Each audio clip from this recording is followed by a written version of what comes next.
Dokter Maki. Dokter Maki kalau lihat dari video yang beredar itu kan dari CCTV. Ya. Emang boleh ada CCTV di ruang perawatan sejelas itu? Ya, sebetulnya itu masuk ke dalam ranah privasi ya, karena pasti akan ada beberapa tindakan-tindakan di dalam ruangan itu. Artinya jika ada CCTV maka pasien-pasien yang lain pun akan terekam.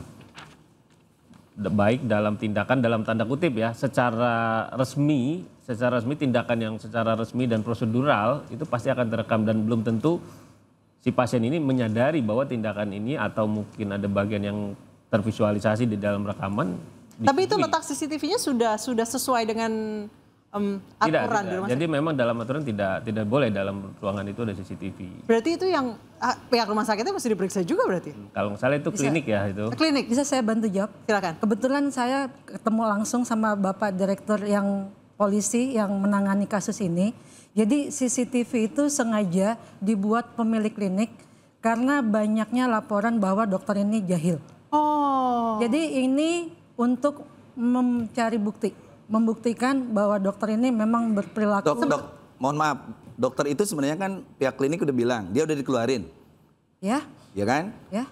Nah, kenapa harus CCTV? Kenapa tidak dari awal misalnya ketika ada laporan, dia kan 4 kali tuh melakukan itu. Iya, 4 kali. Ya. Apakah ada unsur kesengajaan klinik itu sendiri untuk menjebak sang dokter? Ya, Kang Maman mohon maaf.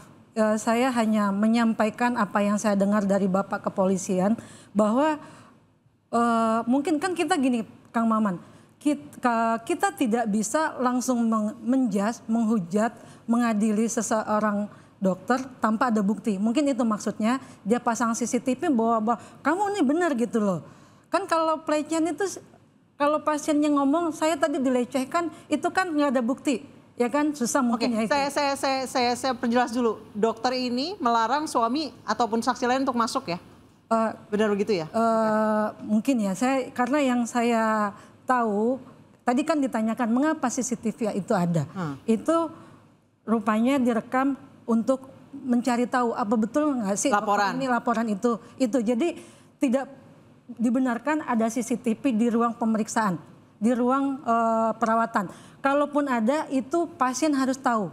Contohnya pasien waktu COVID kan ruangan-ruangan yang itu kita pasang CCTV. Karena kita takut dengan keterbatasan jumlah kita harus memantau sekian banyak orang, kita memang pasang CCTV. Dan pasien wajib tahu dia sedang diamati. Jadi karena dia tahu dipasang CCTV dia nggak bakal buka baju sembarangan, tidur nggak sembarangan, kayak gitu. Jadi kalau kasus yang ini memang... Itu sebelumnya ada berapa laporan? Berarti memang sudah... Itu pertanyaan saya sama Kang Maman, berarti mungkin ya kasusnya karena memang ini habit seseorang yang jelek ya, yang tidak bermoral. Saya kira mungkin nggak 1, 2, 3. Mungkin kalau dia jadi tipenya orang yang merendahkan orang lain. Mbak Anis ya, berarti artinya mumpung di sini mohon izin jadi saya interupsi seperti acara kita ya. Mohon izin, artinya hari ini kita harus pembenahan dong. Bagaimana SOP minimal standar itu yang bertanggung jawab siapa? Kadangkala berkala tadi yang saya katakan rumah sakit khususnya swasta, mohon izin dengan tidak mengurangi rasa hormat pada rumah sakit swasta ya. Mereka menganggap bahwa SOP ini kami yang bertanggung jawab tapi sudah approval dinas kesehatan misalnya. Nah, mumpung di sini ada Dokter Maki, ada Pak Kiai ya kan. Kira-kira SOP yang seperti apa yang pertama kita benahi, dan yang kedua jika sudah terjadi seperti ini, artinya kan sebenarnya CCTV ini sangat dibutuhkan. Tuh. Kita dilema.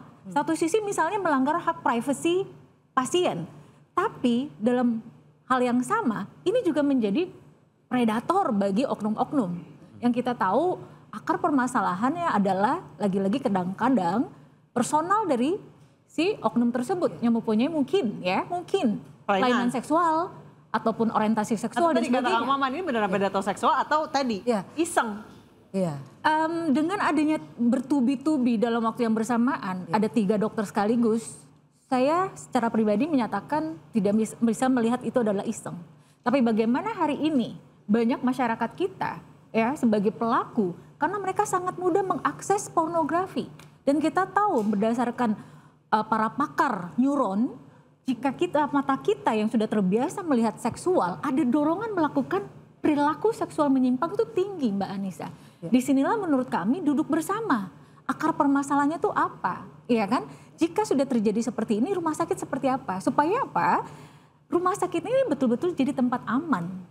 Kita ini mohon izin ya Pak Kiai, Mbak Anissa dan teman-teman, bahwa hari ini kita tahu bukan hanya permasalahan seksual di lingkungan sektor kesehatan. Kita tahu tantangan hari ini rumah sakit kita saja, seperti yang diingatkan oleh Pak Presiden kita, banyak sekali mereka berobat ke luar negeri karena dianggap pelayanannya tidak ramah dan sebagainya. Apalagi hari ini ada predator di banyak rumah sakit. Ini bagaimana dengan sistem layanan kesehatan kita? Ini jadi PR. Saya jawab. Ya, jadi gini, perilaku setiap profesi pasti ada oknum. Karena manusia itu berbeda-beda. Dan itu bawaan orang masing-masing. Jadi kami ini 270.000 lebih ya dokter.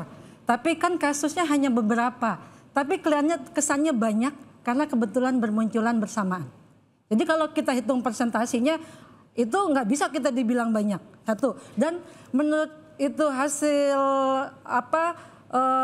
penelitian istilahnya, itu terbukti bahwa profesi kedokteran ini di dunia masih menduduki profesi yang terpercaya nomor 1 urutan pertama dan kedua.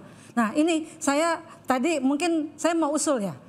Bagaimana sih caranya mengatasi ini? Jadi niat tanpa kesempatan, tanpa peluang itu tidak akan terjadi. Baik, saya ke Dokter Maki. Dokter Maki kan ada yang namanya MMPI. Itu bisa nggak sih mendeteksi kelainan-kelainan kayak gini?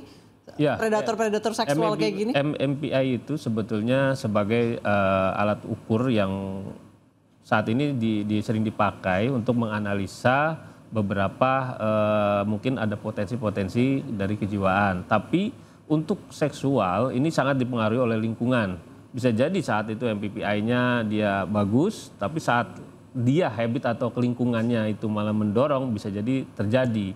Oleh karena itu memang MMPI menjadi modal lingkungan dasar. Mendorong tuh apa? Kayak misalnya dokter residen dipaksa bekerja 50 jam per minggu. Bisa jadi ya ada faktor psikologis atau yang dia keluarga atau mungkin kebiasaan dia atau lingkungan dari teman-temannya atau mungkin input yang biasa mereka tadi bahas tentang pornografi dan lain-lain. Itu akan sangat memungkinkan. Oleh karena itu bukan hanya MMPI saja, terutama dalam saat ini lagi proses pendidikan.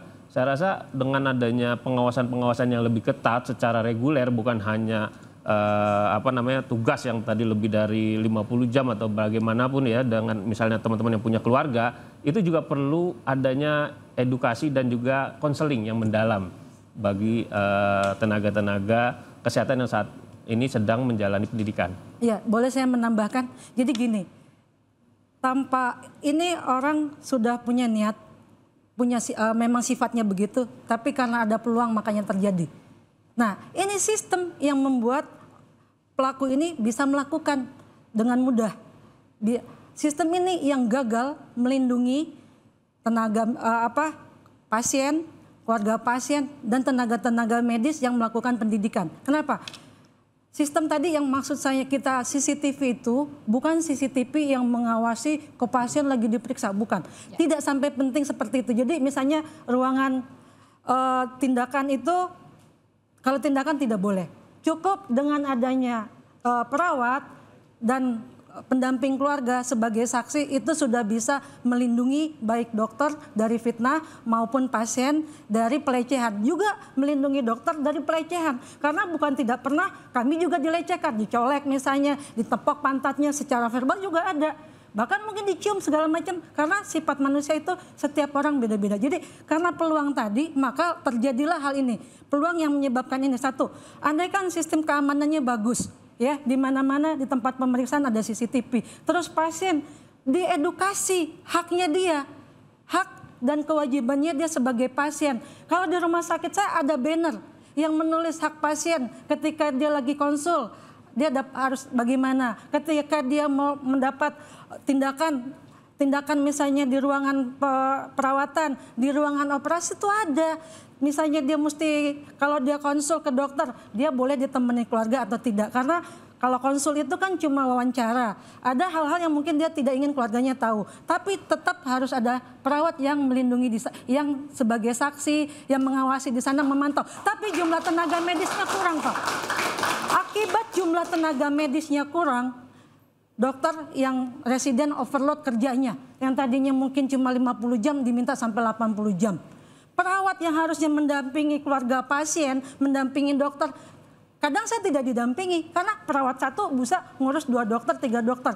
Harus nulis kertas juga. Padahal saya itu harusnya diawasi. Artinya kalau kita bisa simpulkan di sini, kalau di catatan saya itu bagaimana kita membangun budaya di lingkungan kesehatan itu budaya yang beretika. Karena kan kita tahu etika profesionalisme dokter tuh sangat dijunjung tinggi loh. Oke, apakah memang harus ada SOP bahwa setiap titik-titik pemeriksaan itu ada CCTV dan harus terekam jelas agar menghindari pelecehan seksual? Kita akan bahas usai jeda, tetap di Interupsi.